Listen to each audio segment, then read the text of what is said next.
Telugu 99 news channel కి మంగళగిరి నియోజకవర్గం కృష్ణపాలెం గ్రామంలో నిర్వహించిన రచ్చబండ కార్యక్రమంలో పాల్గొన్నారు టీడీపీ జాతీయ ప్రధాన కార్యదర్శి నారా లోకేష్.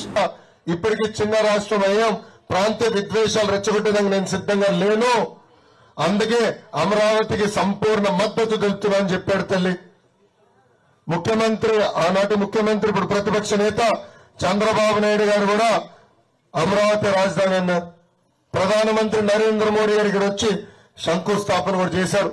రైతుల మేరు దాదాపు 33,000 ఎకరాల భూములు 5 కోట్ల ఆంధ్రుల కోసం ఇచ్చారు తల్లి.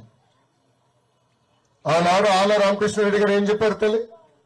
జగన్మోహన్ రెడ్డి గారిని ఒప్పిస్తా, నేను బతిమలాడతా, రాజధాని ఇక్కడి నుంచి పోకుండా చేస్తానన్నారు తల్లి. కానీ కరెక్ట్ గా 2019లో వైకాపా ప్రభుత్వం వచ్చిన తర్వాత 3 ముక్కలు ఆటలు ఆడటం మొదలు పెట్టారు తల్లి. ఒక రాజధాని కట్టలేనోడు 3 రాజధానులు కడతాడంట తల్లి. కర్నూలులో ఒక వేయలేదు తల్లి. అమరావతిని సర్వనాశనం చేశారు. విశాఖపట్నంలో ఒక్క అభివృద్ధి కార్యక్రమం కూడా వీళ్ళు చేయలేదు తల్లి.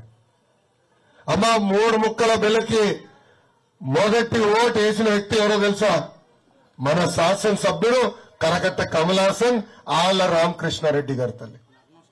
ఆయన వేశారు. అమ్మా, ఆనాడు అమరావతికి పక్క